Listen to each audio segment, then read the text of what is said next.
El 12 de octubre de 1972, bajo un cielo parcialmente nublado que cubría el aeropuerto de Carrasco, en Montevideo, Uruguay, 45 personas se preparaban para abordar un vuelo que marcaría para siempre la historia de la supervivencia humana. Entre ellos había 19 miembros de un equipo de rugby de estudiantes, conocido como Old Christians Club, junto con sus familiares y amigos. La mayoría eran jóvenes, llenos de vida, con un futuro prometedor por delante. Sus risas y conversaciones animadas llenaban la sala de espera mientras esperaban el llamado de embarque para el vuelo 571 de la Fuerza Aérea Uruguaya, un Fairchild FH-227D, que los llevaría a Santiago de Chile, donde disputarían un partido amistoso. El capitán Julio César Ferradas, un piloto experimentado con más de 5.000 horas de vuelo, revisaba meticulosamente los instrumentos en la cabina. A su lado, el teniente coronel Dante Héctor Lagurara, copiloto de confianza, realizaba las comprobaciones prevuelo con la precisión de quien ha repetido estos procedimientos miles de veces. Ambos militares habían volado esta ruta antes. Conocían perfectamente la geografía desafiante que los esperaba. La cordillera de los Andes, esa columna vertebral natural de Sudamérica, que se eleva con picos que superan los 6.000 metros de altura, un gigante de roca y hielo que exige respeto y preparación. Para los pasajeros, especialmente los jóvenes jugadores de rugby, este viaje representaba una aventura emocionante. Roberto Canessa, de 19 años y estudiante de medicina, bromeaba con sus compañeros de equipo sobre las tácticas que usarían contra los chilenos. Fernando Parrado, un joven emprendedor cuya familia tenía un negocio de repuestos para automóviles, viajaba acompañado de su madre, Eugenia, y su hermana menor, Susi. Antonio Tintín Vicintín discutía estrategias de juego con Gustavo Cervino, mientras Nando Strauch observaba por la ventana las últimas imágenes de Montevideo, la ciudad que había sido su hogar toda su vida. El Fairchild FH-227D era un avión turbohélice bimotor, confiable pero no especialmente poderoso para las condiciones extremas de altitud que encontraría en los Andes. Con una capacidad para transportar hasta 52 pasajeros en configuración de alta densidad, ese día llevaba 40 pasajeros más, una tripulación de 5 personas. El avión había sido pintado con los colores blancos y azules de la Fuerza Aérea Uruguaya, y aunque no era el más moderno de la flota, había demostrado ser seguro en numerosas ocasiones. A las 8 de la mañana, el vuelo 571 despegó de Montevideo sin incidentes. El plan de vuelo era relativamente simple, pero exigía precisión. Volarían primero hacia el noreste, cruzarían territorio argentino y luego girarían hacia el oeste para atravesar la cordillera de los Andes, en su punto más bajo posible, utilizando el Paso Planchón, un corredor aéreo a aproximadamente 4.000 metros de altitud. La ruta estaba diseñada para minimizar la exposición a las condiciones meteorológicas extremas de las montañas, pero aún así requería que el avión volara muy cerca de picos que podían alcanzar alturas mortales. Durante la primera etapa del vuelo, todo transcurrió con normalidad. Los pasajeros charlaban, algunos leían, otros dormitaban en sus asientos. La atmósfera era festiva, casi despreocupada. Nadie imaginaba que estaban volando hacia un destino que transformaría completamente sus vidas y que pondría a prueba los límites de la resistencia humana de maneras inimaginables. El avión hizo una parada programada en Mendoza, Argentina, alrededor del mediodía. El propósito era esperar a que mejoraran las condiciones meteorológicas sobre los Andes, que ese día presentaban turbulencias y formaciones nubosas que podían dificultar la navegación visual. En Mendoza, los pasajeros descendieron del avión y aprovecharon para almorzar, estirar las piernas y disfrutar del clima cálido de la ciudad argentina. Algunos jugadores de rugby improvisaron un pequeño juego con una pelota en el área de espera, mientras otros compraban recuerdos y enviaban postales a sus seres queridos en casa. El capitán Ferradas consultó con los servicios meteorológicos locales. Los reportes no eran del todo favorables. Había nubes densas sobre la cordillera y vientos cruzados que podían complicar la travesía. Sin embargo, los pronósticos sugerían una ventana de mejora para la tarde. Después de evaluar las opciones, Ferradas tomó la decisión de proceder. Tenía la experiencia y la confianza necesarias para maniobrar a través de condiciones desafiantes. A las 2:18 de la tarde, el vuelo 571 despegó nuevamente, esta vez desde el aeropuerto de Mendoza, con destino final Santiago de Chile. Los 45 ocupantes volvieron a sus asientos, la mayoría ajenos a la tensión que comenzaba a desarrollarse en la cabina. Mientras el Fairchild ganaba altitud y se dirigía hacia las imponentes montañas que se alzaban en el horizonte occidental, las nubes empezaban a engullir el paisaje. La visibilidad disminuía rápidamente. Los pilotos volaban siguiendo sus instrumentos, confiando en las coordenadas del GPS rudimentario de la época y en su propia experiencia acumulada. 45 minutos después del despegue de Mendoza, a las 3:07 de la tarde, el Fairchild había penetrado profundamente en la cordillera. Las montañas rodeaban el avión por todos lados, picos gigantescos cubiertos de nieve que se elevaban como dientes de un depredador ancestral. Los pasajeros miraban por las ventanas con una mezcla de asombro y creciente inquietud. Las turbulencias comenzaron a sacudir el fuselaje. Algunos jóvenes apretaban los reposabrazos de sus asientos, mientras otros intentaban bromear para aliviar la tensión que empezaba a ser palpable. En la cabina, el capitán Ferradas y el teniente Lagurara mantenían una comunicación constante con el control de tráfico aéreo en Santiago. Reportaban su posición y solicitaban actualizaciones meteorológicas. Sin embargo, algo crítico estaba ocurriendo sin que ellos lo supieran. Un error de navegación que tendría consecuencias catastróficas. Debido a los fuertes vientos en contra que enfrentaban, el avión no había avanzado tanto como los pilotos creían.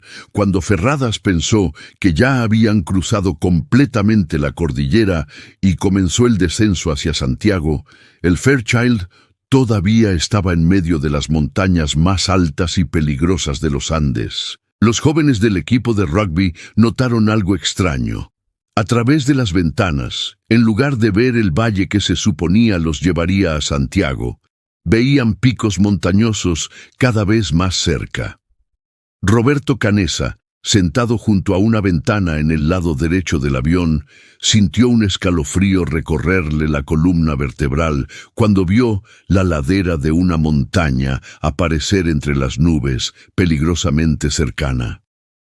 No tuvo tiempo de articular un pensamiento completo antes de que el mundo se desintegrara en caos. A las 3:21 de la tarde del 13 de octubre de 1972, el ala derecha del Fairchild FH-227D golpeó una montaña sin nombre en el corazón de los Andes argentinos a una altitud de aproximadamente 3.600 metros. El impacto arrancó el ala como si fuera de papel.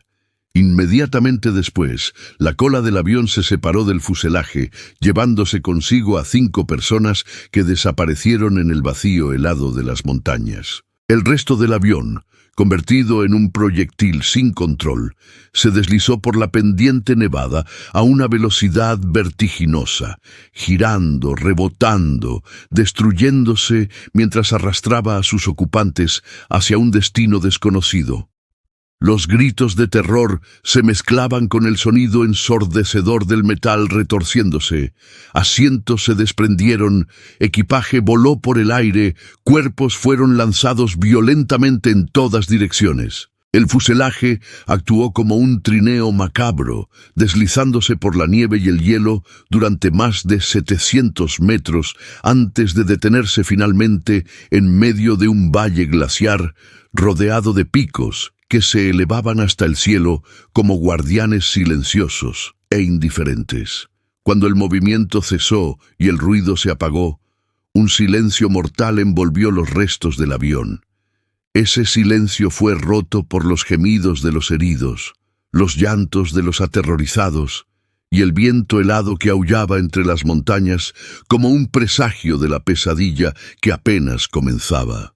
Pero lo que ocurrió en los siguientes 72 días, en ese lugar remoto e inhóspito donde ningún ser humano debería poder sobrevivir, sería una historia que desafiaría todas las nociones sobre la resistencia humana a la moral y hasta dónde puede llegar una persona para mantenerse con vida. Porque cuando los víveres se agotaron, cuando el frío se volvió insoportable, cuando el rescate parecía imposible, esos jóvenes se enfrentaron una decisión que ningún ser humano debería tener que tomar jamás. Una decisión tan oscura, tan prohibida, que durante décadas sería susurrada en voz baja y juzgada sin piedad por quienes nunca han conocido el verdadero significado de la desesperación. Pero antes de llegar a ese momento que cambiaría todo, antes de enfrentar esa elección impensable, primero tuvieron que sobrevivir a los primeros minutos después del impacto, donde el verdadero horror apenas comenzaba a revelarse. Los primeros segundos después de que el fuselaje se detuviera fueron de confusión absoluta.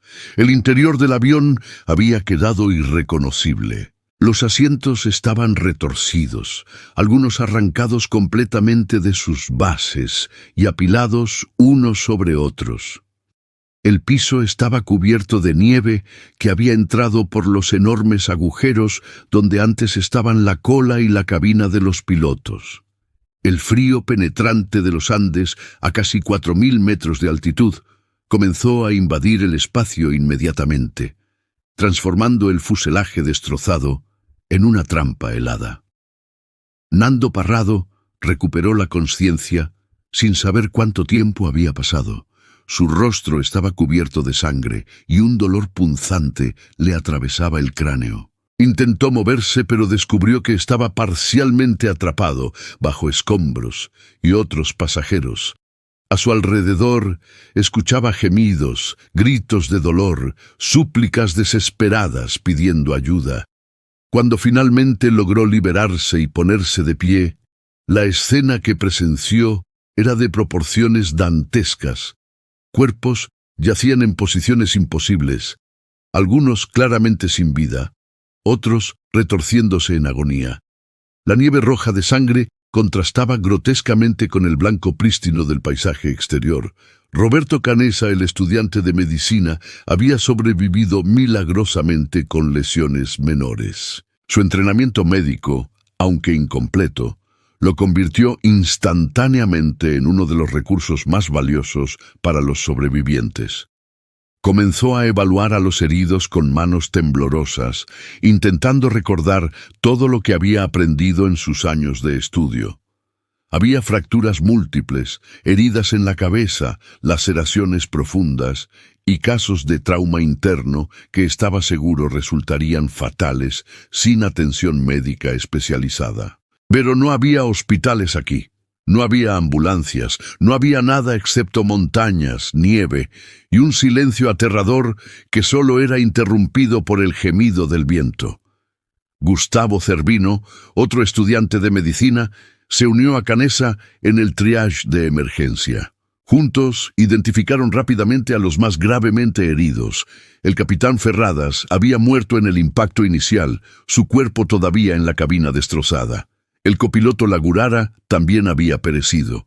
3 miembros de la tripulación más habían muerto instantáneamente. Entre los pasajeros, el número de víctimas fatales inmediatas ascendía a 13 personas. Otros tantos tenían heridas que probablemente resultarían mortales sin intervención médica adecuada. La madre de Nando Parrado, Eugenia, había sufrido lesiones internas graves. Su respiración era superficial y errática.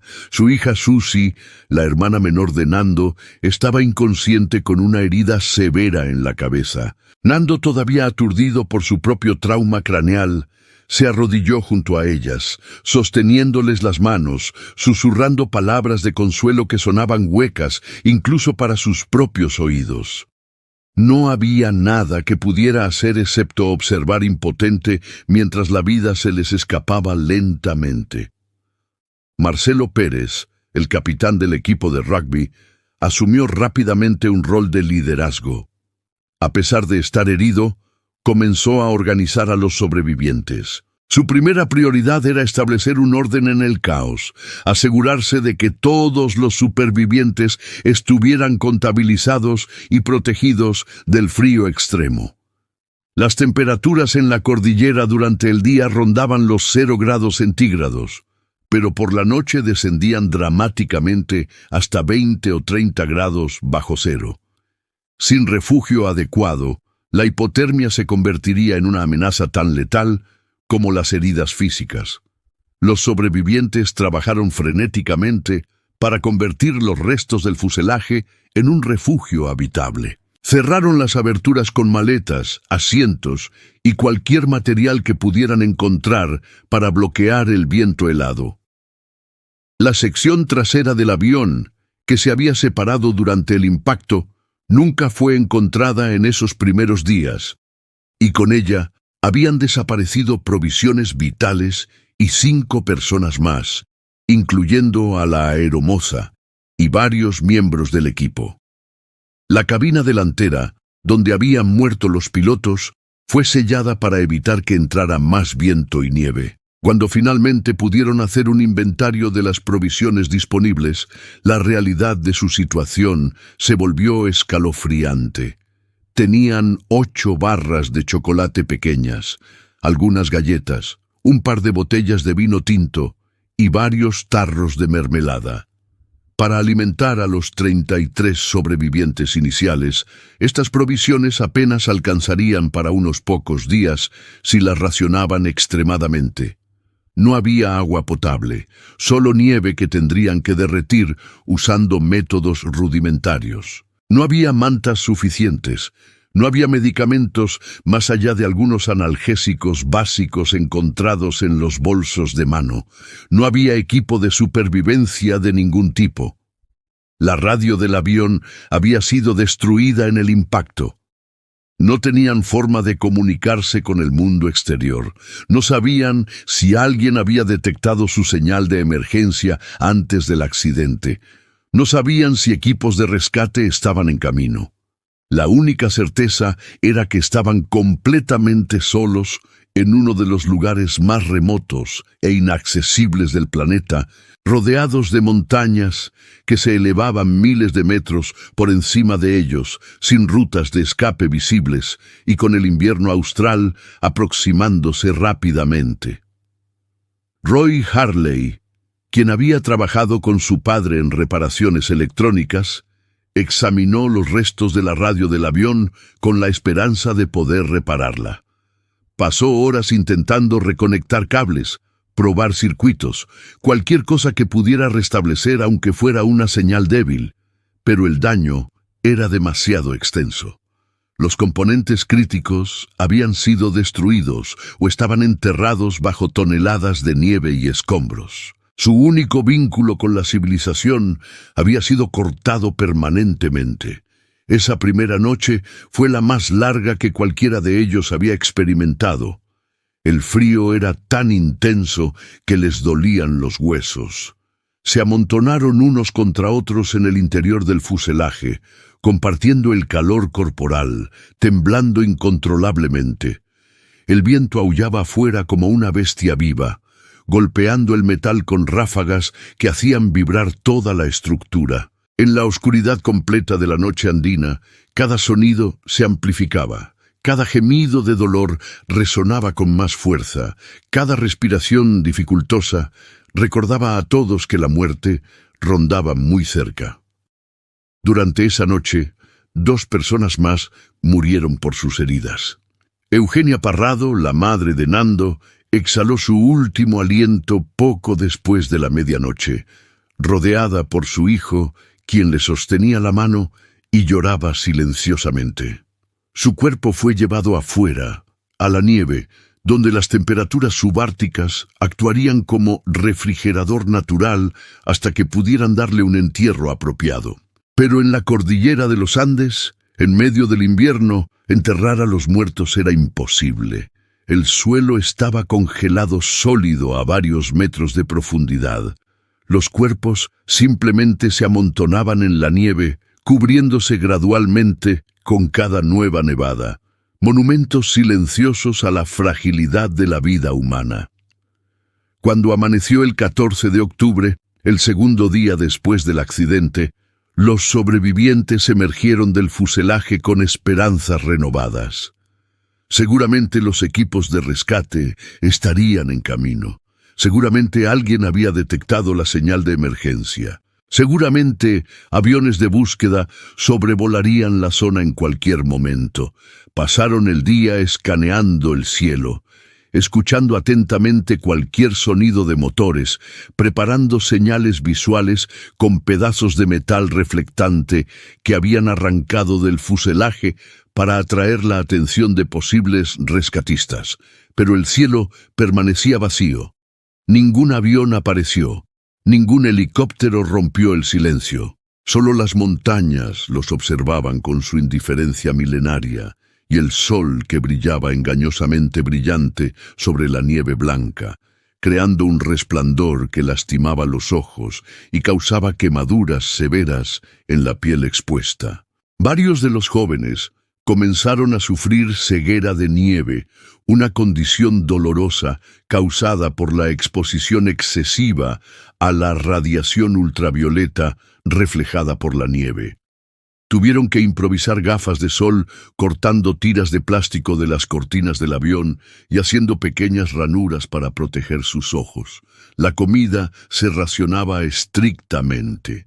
Cada persona recibía una pequeña porción de chocolate o galleta por día, apenas suficiente para mantener el hambre a raya, completamente insuficiente para proporcionar las calorías necesarias para sobrevivir en temperaturas bajo cero. Los cuerpos comenzaron a consumir sus propias reservas de grasa, luego músculo, entrando en un estado de inanición que debilitaba progresivamente su capacidad física y mental. La sed era igualmente torturante. Derretir nieve usando paneles metálicos del avión colocados bajo el sol era un proceso lento y tedioso que producía cantidades mínimas de agua. En la tarde del segundo día, Antonio Vicintín y otro sobreviviente decidieron explorar los alrededores del lugar del accidente. Necesitaban encontrar la cola del avión, que contenía las baterías que podrían alimentar la radio. También esperaban encontrar más provisiones, más ropa de abrigo, cualquier cosa que pudiera mejorar sus posibilidades de supervivencia. Se adentraron en la nieve profunda, hundiéndose hasta las rodillas con cada paso, escalando pendientes pronunciadas, pero después de varias horas de búsqueda exhausta, no encontraron nada. La cola había desaparecido, probablemente enterrada bajo varios metros de nieve o caída en alguna grieta invisible. Cuando regresaron al fuselaje, exhaustos y con las manos y pies entumecidos por el frío, trajeron noticias desalentadoras. No había nada allá afuera, solo más montañas, más nieve, más vacío interminable. La realidad comenzaba a instalarse en la conciencia colectiva del grupo. No habría rescate rápido, nadie sabía exactamente dónde estaban. Podrían pasar días, semanas o incluso más tiempo antes de que alguien los encontrara. Y para entonces, sin comida, sin agua adecuada, sin refugio apropiado, Todos estarían muertos. Esa noche, mientras el grupo se acurrucaba nuevamente en el fuselaje helado, compartiendo las pocas mantas que tenían, una conversación silenciosa comenzó a desarrollarse entre algunos de los jóvenes. Nadie quería verbalizarla completamente. Nadie quería ser el primero en decir en voz alta lo que todos estaban empezando a pensar. Pero la pregunta pendía en el aire gélido como una presencia fantasmal. Cuando la comida se acabara completamente, ¿qué harían? ¿Cómo sobrevivirían? ¿Había alguna opción que no fuera la muerte lenta por inanición? Y afuera, en la nieve, yacían los cuerpos de sus amigos, preservados perfectamente por el frío extremo de los Andes, esperando una respuesta a una pregunta que nadie se atrevía a formular. Para el cuarto día después del accidente, la situación había alcanzado un punto crítico. Las provisiones originales estaban prácticamente agotadas. Cada persona recibía ahora solo una tapa de desodorante llena de vino y una pequeña porción de pasta dental para el día entero. No era comida real, era simplemente una forma de engañar al estómago, de darle algo, lo que fuera, para procesar. Los cuerpos de los jóvenes, ya debilitados por el trauma del accidente, comenzaban a mostrar signos severos de desnutrición. Sus rostros se hundían. Los ojos parecían demasiado grandes para las cuencas. Las costillas sobresalían visiblemente bajo la ropa. Roberto Canessa, con su conocimiento médico, entendía perfectamente lo que estaba sucediendo. El cuerpo humano puede sobrevivir semanas sin comida, pero no sin consecuencias graves. Primero se consumen las reservas de glucógeno, luego la grasa y finalmente el músculo. El corazón, siendo un músculo, eventualmente comienza a debilitarse. El sistema inmunológico se colapsa, haciendo que incluso infecciones menores se vuelvan potencialmente mortales. La capacidad del cuerpo para regular la temperatura disminuye, convirtiendo el frío extremo en un enemigo aún más letal. En ese entorno hostil, sin calorías adecuadas, la muerte no era una cuestión de sí, sino de cuándo. Durante el tercer día, habían escuchado el sonido inconfundible de un avión. Los motores resonaron a través del valle y por un momento la esperanza explotó como fuegos artificiales en sus corazones. Todos salieron corriendo del fuselaje, gritando, agitando banderas improvisadas, encendiendo bengalas de emergencia que habían encontrado entre los restos. El avión pasó sobre ellos, y estaban seguros de que los había visto, seguro que el piloto había reportado su ubicación. El rescate llegaría en horas. Celebraron, lloraron de alegría, se abrazaron unos a otros con una euforia que temporalmente les hizo olvidar el hambre y el frío. Pero pasaron las horas y nadie llegó.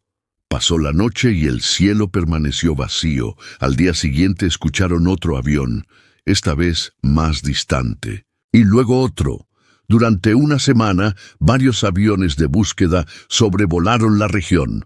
Los jóvenes se convencieron de que habían sido vistos, de que el rescate era inminente, pero lo que no sabían, lo que no podían saber, era que desde el aire el fuselaje blanco del avión era casi invisible contra la nieve blanca de las montañas. Los pilotos de búsqueda volaban demasiado alto, demasiado rápido, sobre un terreno demasiado vasto. Las probabilidades de detectar un objeto del tamaño del fuselaje en miles de kilómetros cuadrados de montañas nevadas eran astronómicamente bajas. En la mañana del octavo día, escucharon la noticia que destruyó sus esperanzas. Roy Harley había logrado reparar parcialmente una pequeña radio portátil que pertenecía a uno de los pasajeros. No podían transmitir, pero podían recibir emisiones de radio de Chile y Argentina. Sintonizaron una estación de noticias chilena y escucharon al locutor anunciar con voz solemne que la búsqueda del vuelo 571 de la Fuerza Aérea Uruguaya había sido oficialmente suspendida. Las autoridades habían llegado a la conclusión de que no había sobrevivientes. Los aviones de búsqueda no regresarían. El mundo los había dado por muertos. El silencio que siguió a ese anuncio fue total y absoluto. Varios jóvenes comenzaron a llorar abiertamente. Otros simplemente se quedaron mirando al vacío, procesando la terrible realidad. No vendría ayuda, nadie los estaba buscando. Si querían sobrevivir, tendrían que salvarse a sí mismos. ¿Pero cómo? No tenían comida, no tenían equipo de montañismo, no tenían mapas ni brújulas. Estaban rodeados de picos que se elevaban más de 5.000 metros, cubiertos de glaciares y grietas mortales, sin rutas visibles de escape. Fue esa noche cuando la conversación que todos habían estado evitando finalmente sucedió. No empezó con un anuncio dramático, sino con un comentario cauteloso de Canessa, quien habló en voz baja con algunos de sus amigos más cercanos. Había estado pensando, dijo, en las expediciones árticas que había leído. Cuando los exploradores quedaban atrapados sin provisiones, a veces hacían cosas impensables para sobrevivir. Había precedentes históricos.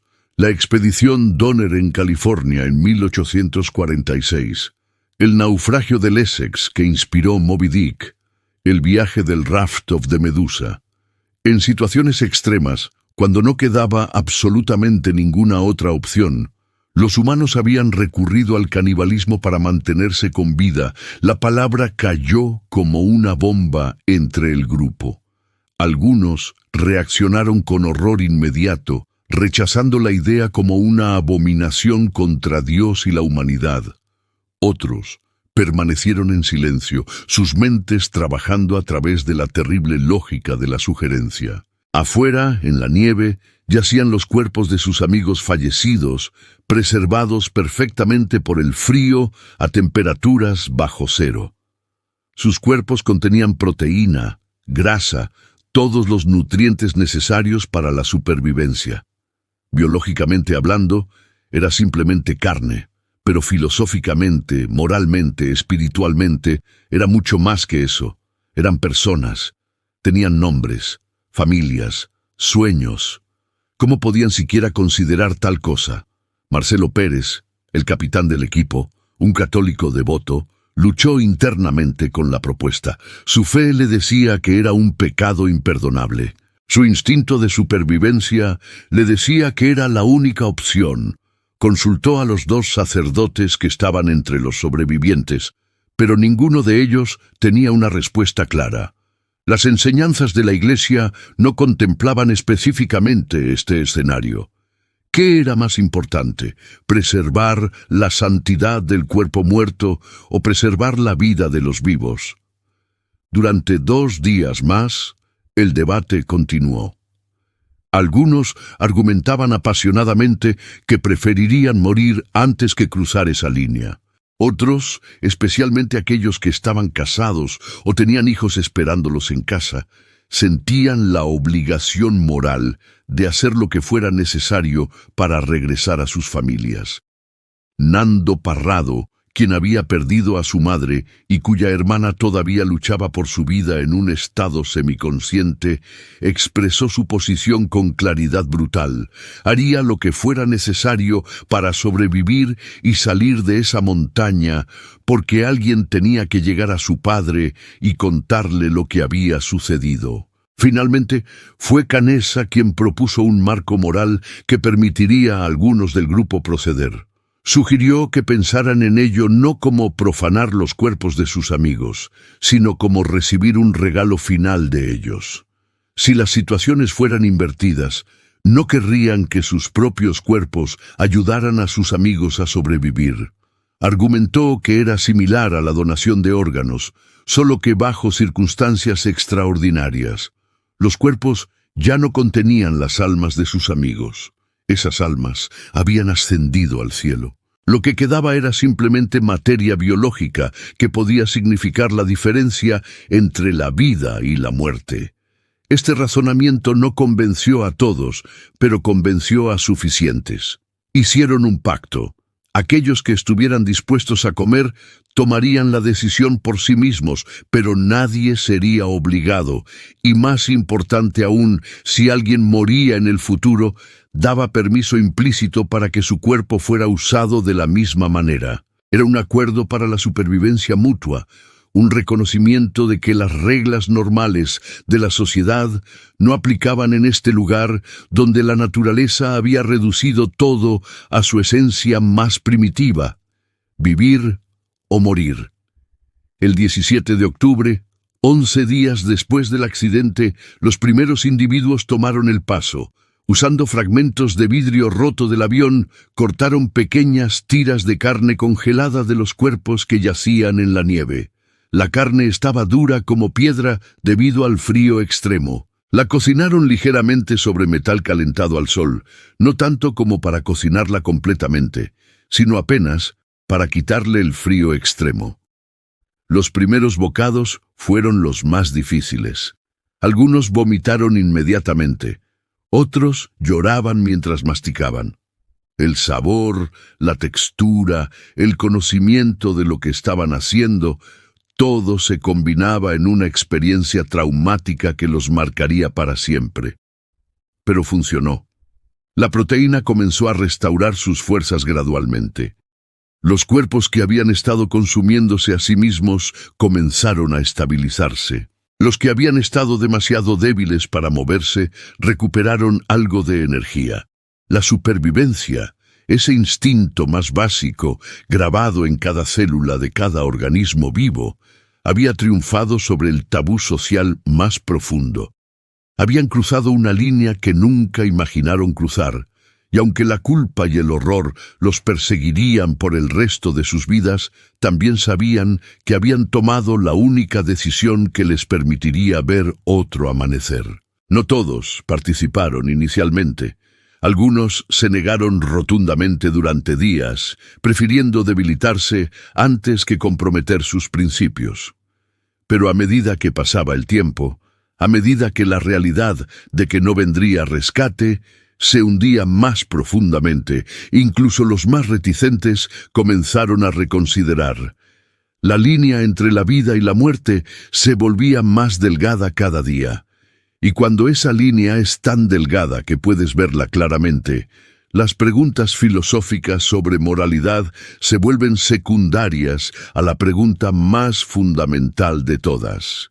¿Quieres vivir? Pero establecer esta nueva normalidad horrible requería no solo superar el rechazo moral, sino también desarrollar sistemas para hacerlo de manera que preservara alguna apariencia de dignidad y humanidad.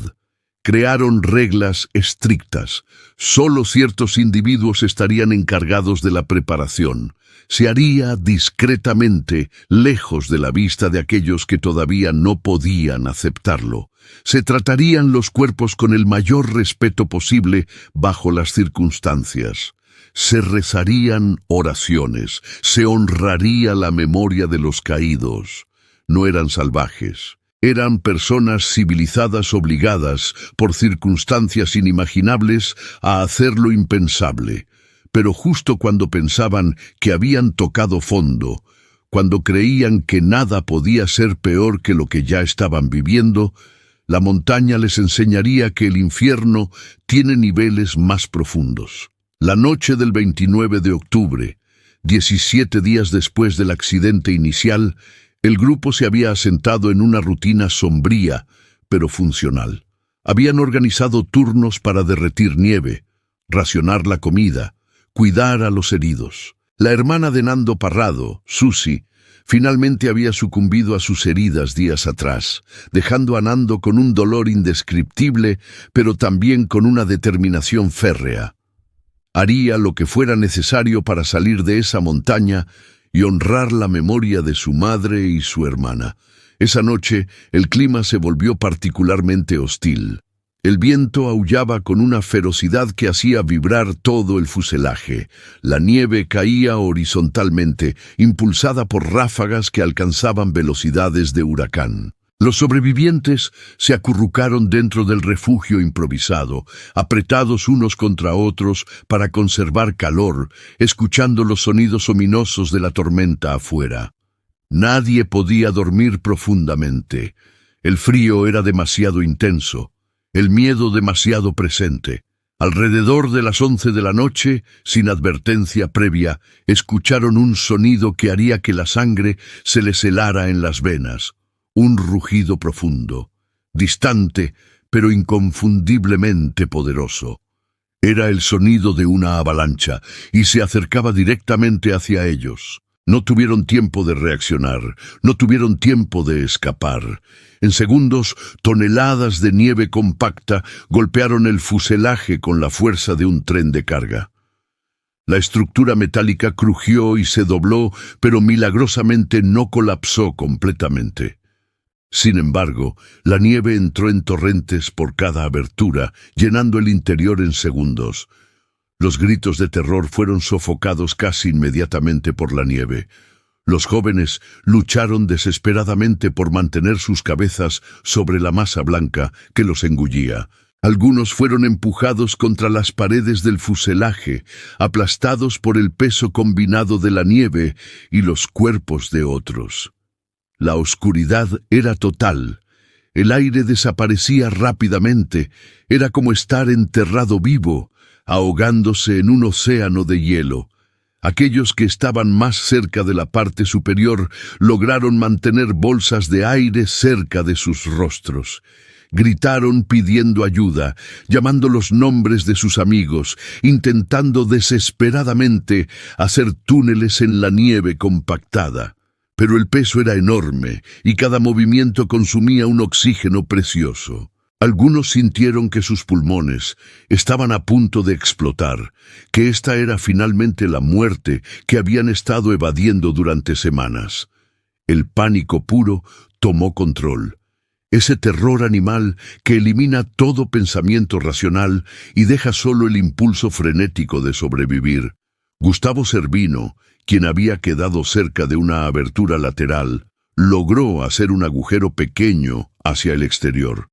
Aire fresco entró y comenzó a expandir el agujero frenéticamente, usando sus manos desnudas, a pesar del frío que quemaba su piel. Otros se unieron a él, cavando desde adentro mientras la tormenta continuaba afuera. Tomó más de 30 minutos crear una apertura lo suficientemente grande para que la gente pudiera respirar adecuadamente y comenzar a evaluar el daño. Cuando finalmente lograron estabilizar la situación y hacer un recuento, el horror alcanzó un nuevo nivel. 8 personas habían muerto asfixiadas bajo la nieve. Entre ellos estaba Marcelo Pérez, el capitán del equipo, el líder que había mantenido la moral del grupo, que había sido la roca sobre la cual muchos se habían apoyado emocionalmente.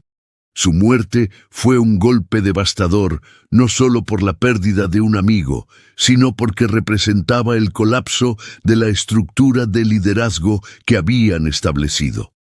Los cuerpos fueron recuperados lentamente de la nieve durante la noche y el día siguiente. Algunos habían muerto con expresiones de terror congeladas en sus rostros. Otros parecían extrañamente pacíficos, como si simplemente se hubieran quedado dormidos. La realidad brutal era que ahora eran 27 sobrevivientes, reducidos de los 45 originales. Más de la mitad del grupo había perecido, y cada muerte, además del dolor emocional que causaba, también representaba, paradójicamente, más recursos para los que permanecían vivos.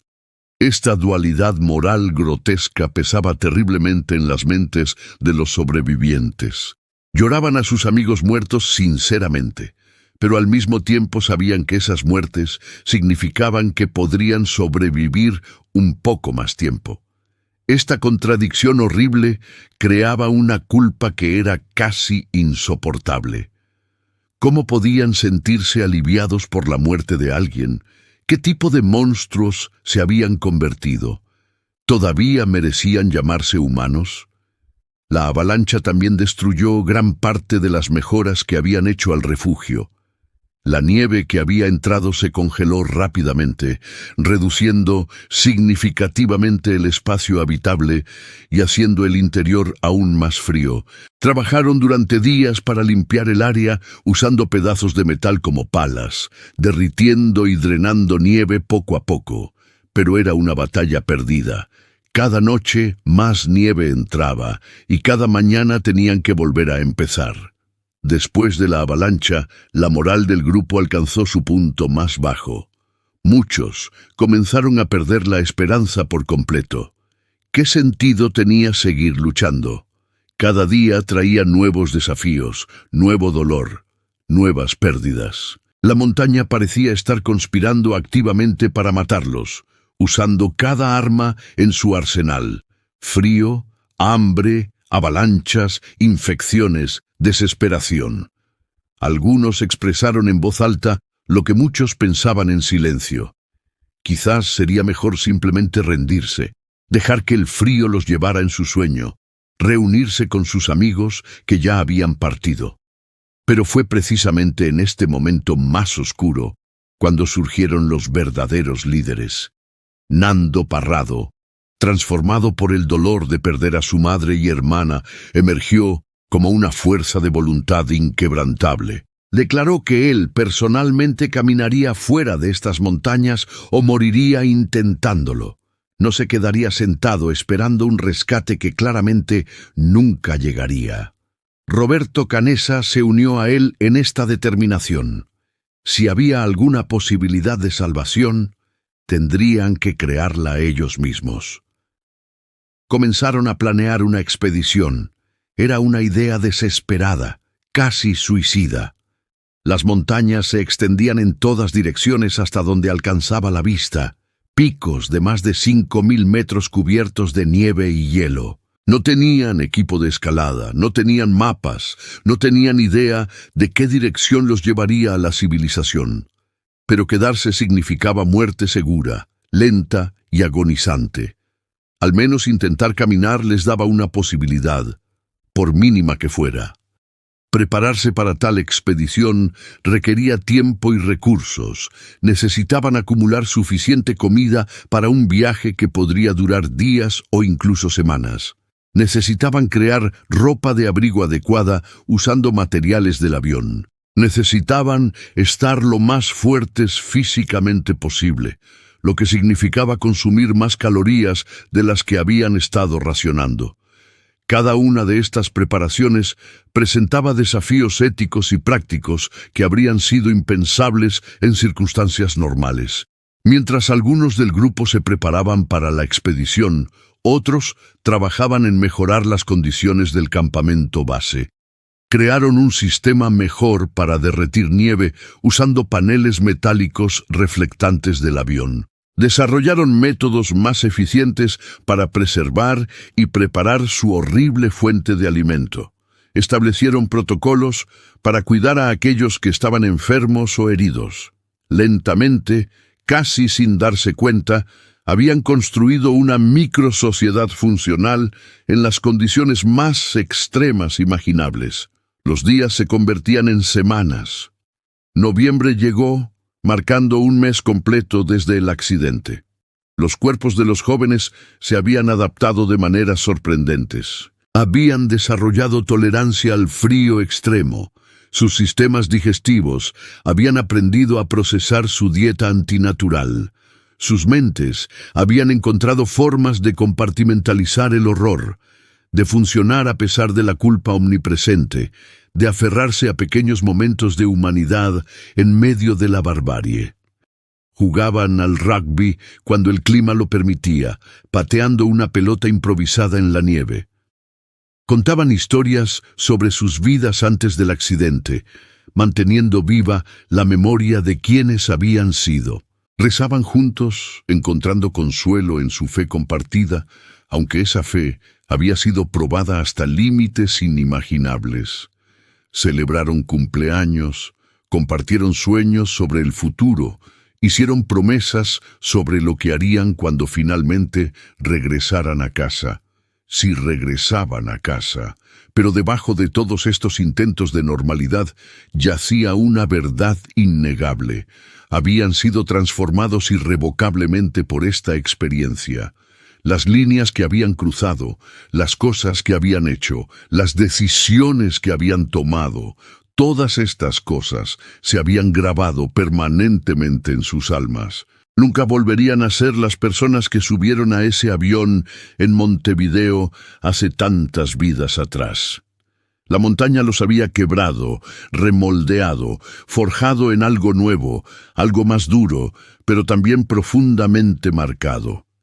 Y mientras se preparaban para el intento final de salvación, mientras Parrado y Canessa planificaban su marcha desesperada hacia lo desconocido, ninguno de ellos podía imaginar que la parte más difícil de esta odisea aún estaba por venir. No la supervivencia física, sino la supervivencia después del rescate, cuando tendrían que enfrentar al mundo y explicar lo inexplicable. El 12 de diciembre de 1972, después de 60 días en el infierno helado de los Andes, Fernando Parrado, Roberto Canessa y Antonio Vicintín comenzaron su marcha hacia la civilización. Llevaban consigo provisiones para aproximadamente 10 días, ropa hecha de materiales del avión y un saco de dormir improvisado cosido a partir de los forros de los asientos. No tenían brújula, no tenían mapa, solo la determinación de que caminarían hacia el oeste, donde creían que eventualmente encontrarían Chile y la salvación. Los primeros días de la expedición fueron brutales más allá de toda descripción. Las temperaturas nocturnas descendían a 30 grados bajo cero. Cada paso hundía sus piernas en nieve hasta las rodillas, convirtiendo cada kilómetro en un maratón exhaustivo.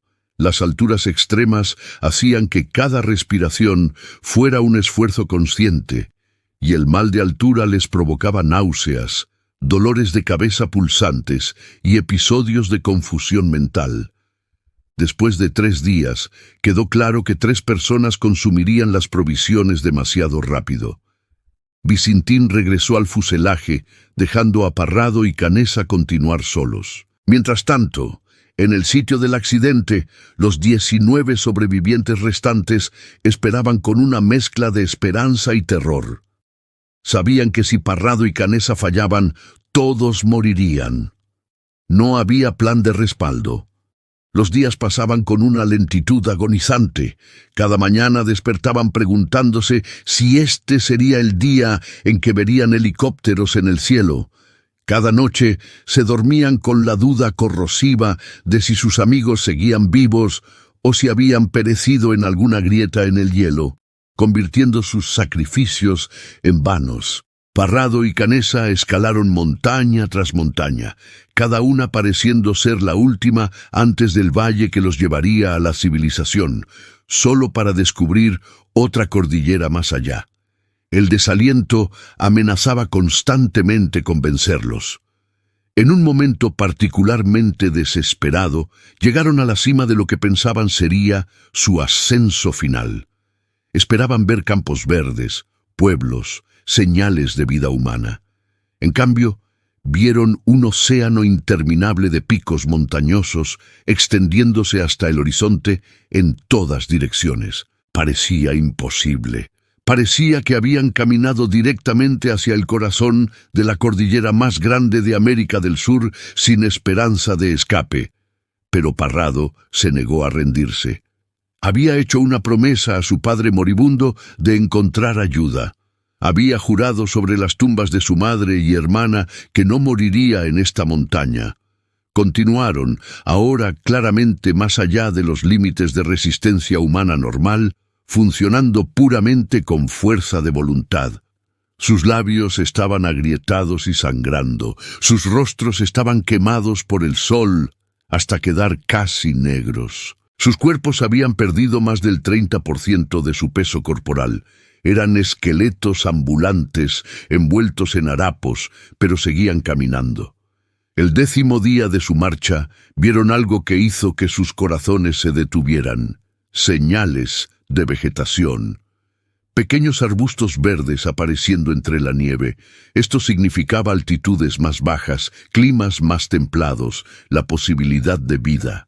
Su paso se aceleró a pesar del agotamiento. Comenzaron a descender más rápidamente por el valle, siguiendo un pequeño arroyo que se convertía gradualmente en un río. Los ríos fluyen hacia abajo, hacia la civilización, hacia las personas. El 20 de diciembre, 72 días después del accidente, escucharon el sonido más hermoso que jamás habían escuchado. Voces humanas. A través del río vieron a 3 arrieros chilenos conduciendo ganado. Gritaron, agitaron sus brazos frenéticamente. Los arrieros los miraron con una mezcla de confusión y horror. Estos 2 esqueletos barbudos, vestidos con ropa extraña, parecían más fantasmas que hombres.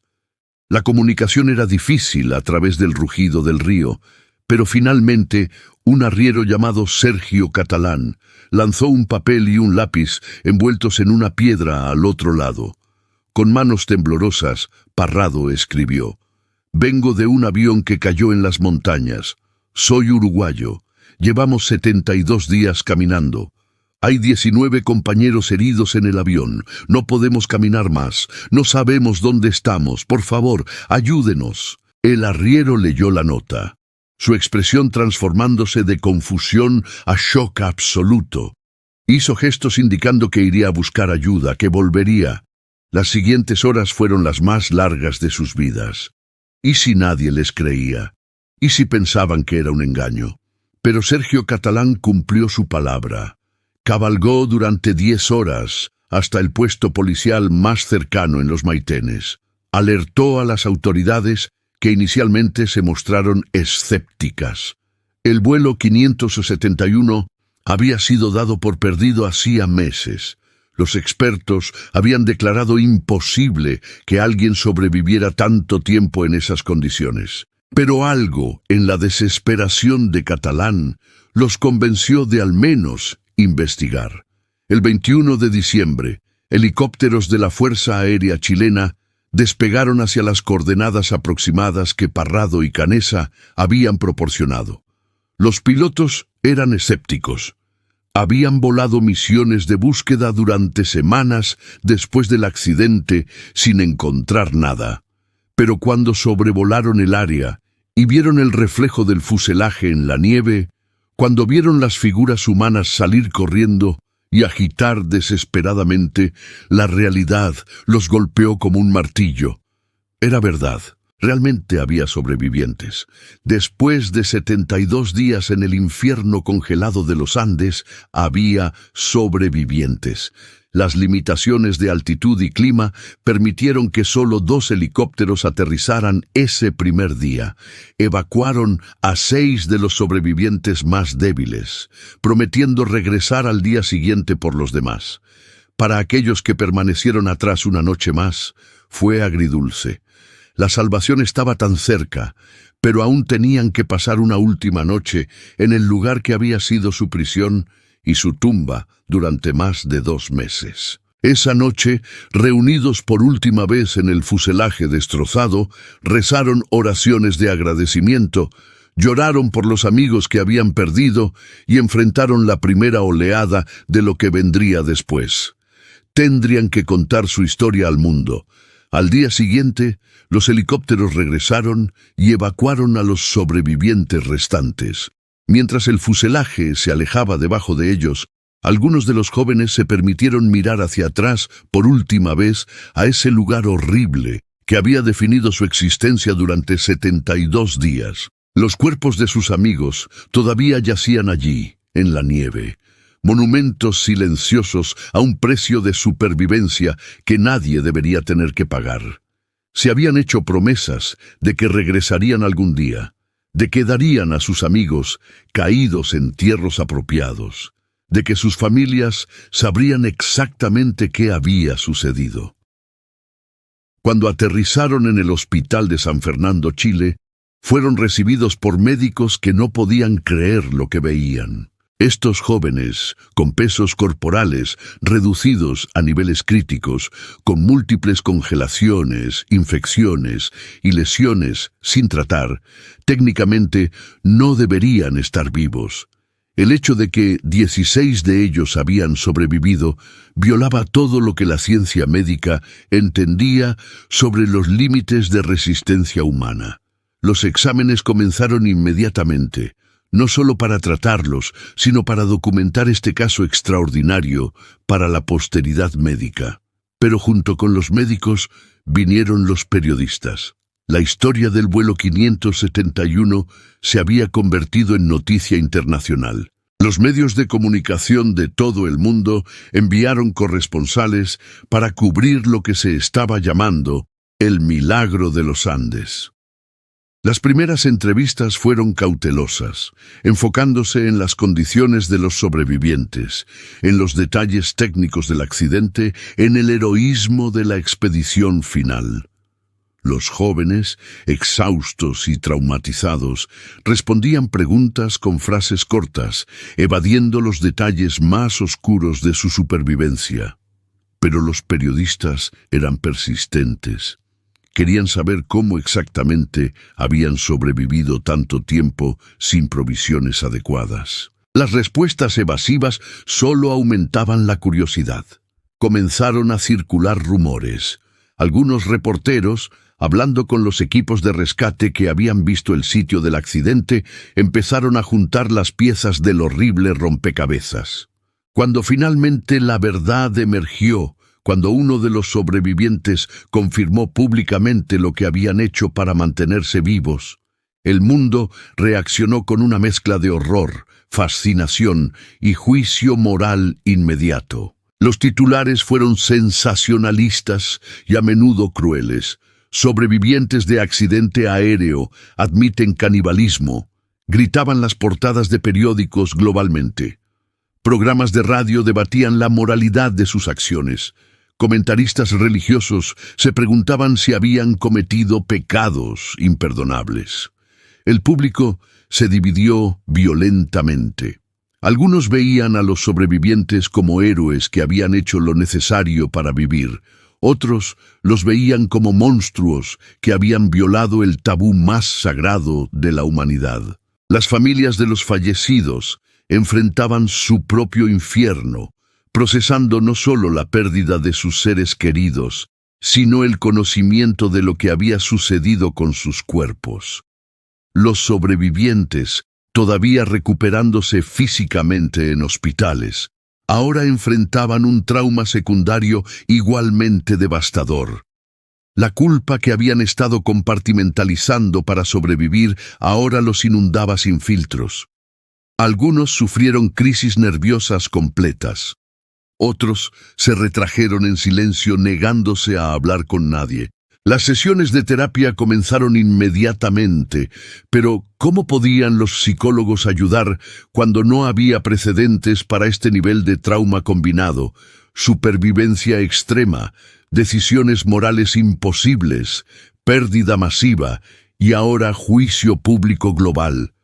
La Iglesia Católica, cuya bendición muchos de los sobrevivientes habían buscado desesperadamente, emitió una declaración cuidadosamente redactada. El Vaticano reconoció que en circunstancias extraordinarias, cuando todas las demás opciones habían sido agotadas, las acciones tomadas para preservar la vida podían ser entendidas dentro del contexto de la desesperación absoluta. No era un perdón completo, pero tampoco una condena. Era un reconocimiento de que algunos dilemas morales existen más allá de las categorías simples de bien y mal, en un espacio gris donde la supervivencia humana básica choca con las normas sociales. Pero incluso cuando el polvo mediático comenzaba a asentarse, incluso cuando las heridas físicas comenzaban a sanar, los sobrevivientes enfrentaban la pregunta más difícil de todas. ¿Cómo se vive el resto de tu vida después de cruzar la línea más oscura que la humanidad ha trazado? En los meses y años que siguieron al rescate, los 16 sobrevivientes del vuelo 571 emprendieron el viaje más difícil de todos: aprender a vivir con lo que habían experimentado. Para algunos, esto significaba hundirse en el trabajo y la familia, intentando construir vidas normales que pudieran eclipsar los recuerdos de la montaña. Para otros, significaba confrontar directamente el trauma, hablando públicamente sobre su experiencia, convirtiéndose en autores, conferencistas y defensores de la resiliencia humana. Roberto Canessa completó sus estudios de medicina y se convirtió en un cardiólogo pediátrico renombrado. Dedicó su vida a salvar a niños, una forma de expiación silenciosa por las líneas que había cruzado para su propia supervivencia. En entrevistas posteriores, habló con franqueza brutal sobre las decisiones que habían tomado, negándose a endulzarlas o justificarlas más allá de la simple verdad. Era eso o morir. Su honestidad ayudó a cambiar la narrativa pública de condena a comprensión, permitiendo que otros vieran a los sobrevivientes no como monstruos, sino como seres humanos, colocados en circunstancias inhumanas. Nando Parrado se convirtió en empresario exitoso, eventualmente asumiendo el negocio familiar que su padre había mantenido mientras esperaba desesperadamente noticias de su hijo. Escribió un libro, Milagro en los Andes, que se convirtió en bestseller internacional y proporcionó la narrativa más completa desde la perspectiva de un sobreviviente. En sus páginas, Parrado no se disculpó por lo que habían hecho, pero sí expresó el peso eterno de esas decisiones. Describió cómo durante décadas después, ciertos olores, ciertos sonidos, podían transportarlo instantáneamente de regreso a ese fuselaje helado, a esos momentos de desesperación absoluta. La historia del vuelo 571 eventualmente inspiró múltiples libros, documentales y películas, siendo la más famosa Alive, Vivos, de 1993. Estas adaptaciones cinematográficas ayudaron a humanizar la historia, mostrando no solo el horror, sino también el coraje, la camaradería, la fe y la increíble fuerza de voluntad de estos jóvenes. Sin embargo, para los sobrevivientes reales, ver sus experiencias más traumáticas recreadas en la pantalla grande fue un arma de doble filo. Validaba su historia, pero también reabría heridas que nunca habían sanado completamente. Las familias de aquellos que perecieron en la montaña enfrentaron su propio viaje de aceptación. Algunos nunca pudieron perdonar completamente lo que había sucedido con los cuerpos de sus seres queridos. Otros encontraron consuelo en la creencia de que sus hijos, hermanos, padres, habrían querido que su muerte significara algo, que ayudara a otros a sobrevivir. Esta dicotomía de emociones creó divisiones complejas dentro de la comunidad de familias afectadas. Algunas manteniendo relaciones cercanas con los sobrevivientes, otras prefiriendo distancia y silencio. Desde una perspectiva científica y médica, el caso del vuelo 571 se convirtió en objeto de estudio intenso. Los fisiólogos querían entender cómo los cuerpos humanos habían adaptado a condiciones tan extremas. Los psicólogos estudiaban los mecanismos de afrontamiento que habían permitido a estos jóvenes mantener su cordura. Los especialistas en ética médica debatían las implicaciones filosóficas de las decisiones tomadas. La historia se incorporó a currículos académicos en campos que iban desde medicina hasta filosofía, antropología hasta teología, cada disciplina extrayendo lecciones diferentes de este evento extraordinario. Para la industria de la aviación, el accidente del vuelo 571 provocó cambios significativos en protocolos de seguridad, especialmente relacionados con vuelos sobre terreno montañoso. Se mejoraron los sistemas de navegación. se implementaron requisitos más estrictos para equipamiento de supervivencia en vuelos sobre regiones remotas. Las operaciones de búsqueda y rescate extendieron sus periodos de búsqueda activa, reconociendo que los humanos podían sobrevivir mucho más tiempo de lo previamente asumido en condiciones extremas. Cada una de estas mejoras fue comprada con la sangre y el sufrimiento de aquellos que murieron o sobrevivieron en los Andes.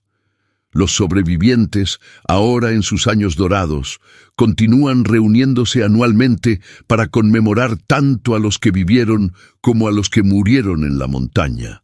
Estas reuniones son eventos agridulces, llenos de risas y lágrimas, celebraciones de vida y momentos de dolor profundo. Han formado un vínculo que trasciende la amistad normal.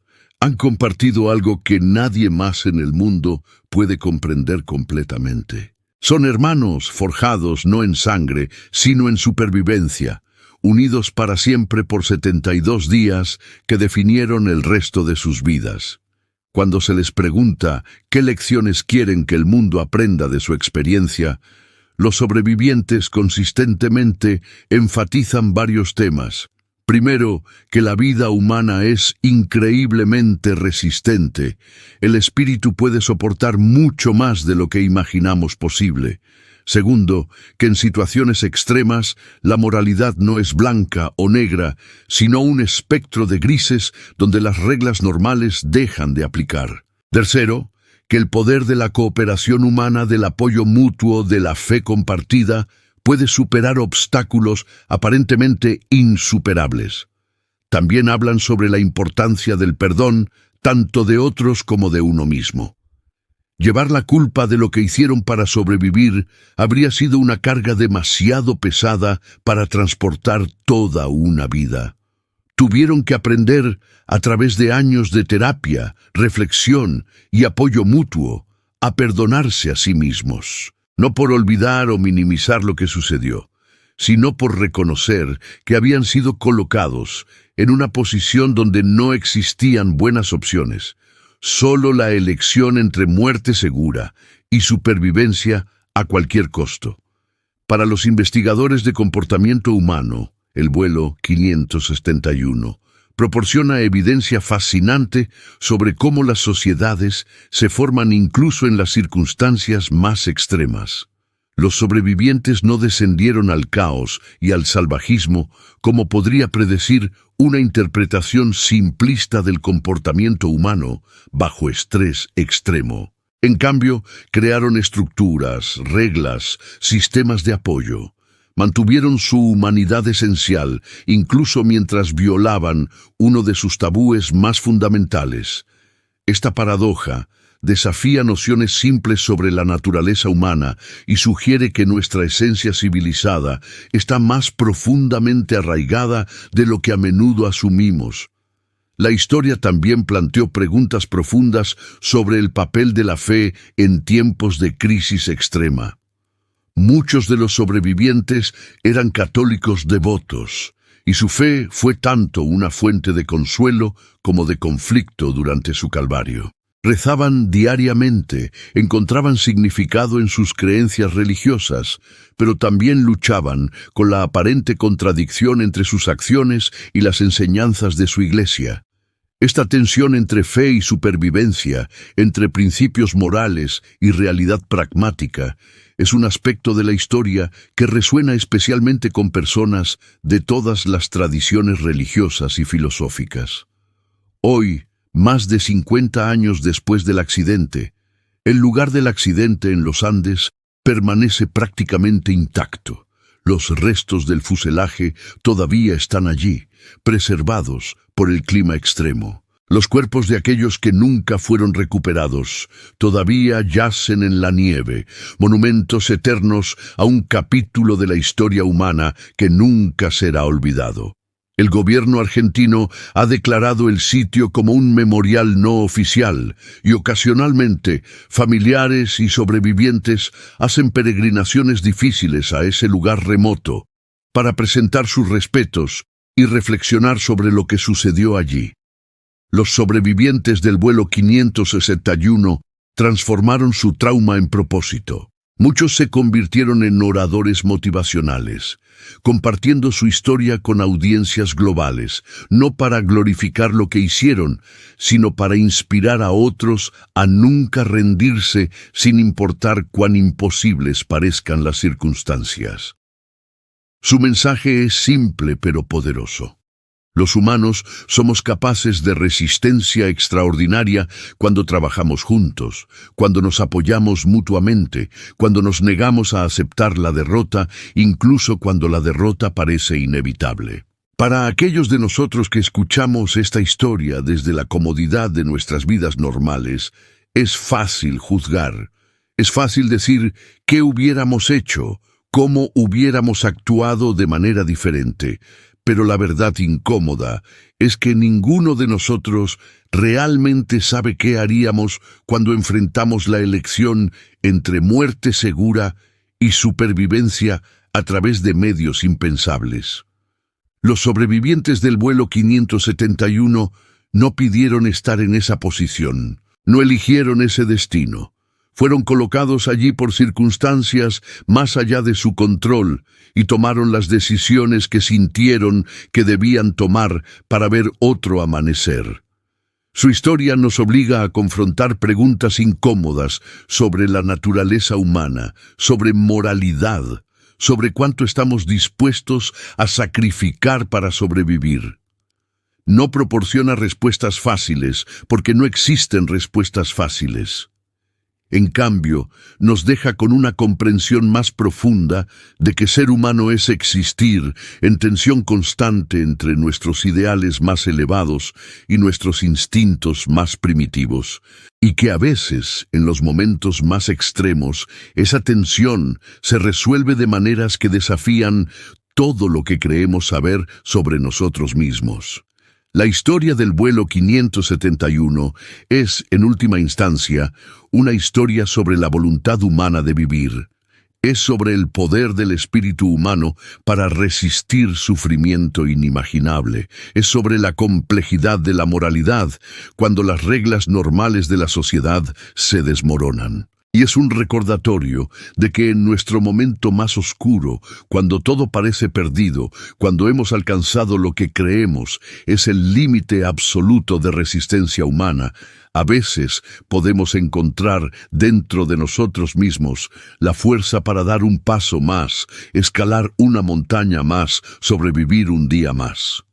Los 16 hombres que caminaron fuera de esos Andes después de 72 días no eran los mismos que habían subido a ese avión en Montevideo. Habían sido quebrados, destrozados y reformados en algo nuevo. Llevaban cicatrices, tanto visibles como invisibles, que nunca desaparecerían completamente. Pero también llevaban consigo una lección profunda sobre la capacidad humana de supervivencia, adaptación y eventual sanación. Si has llegado hasta aquí en esta historia, si has caminado con nosotros a través de 72 días en el infierno congelado de los Andes, entonces has presenciado uno de los capítulos más extraordinarios en la historia de supervivencia humana. Si esta historia te ha impactado, si te ha hecho pensar, si te ha conmovido de alguna manera, te invito a suscribirte a este canal para más historias profundas e investigativas sobre momentos que han definido la historia de la aviación y la resistencia humana. Déjanos un comentario con tu reflexión sobre este caso o sugerencias de otros eventos históricos que te gustaría que investiguemos. Y activa las notificaciones para no perderte nuestro próximo episodio, porque hay más historias que merecen ser contadas, más lecciones que deben ser aprendidas, más testimonios de que el espíritu humano, incluso en sus momentos más oscuros, puede encontrar la luz. Gracias por acompañarnos en este viaje a través de una de las historias de supervivencia más impactantes jamás contadas.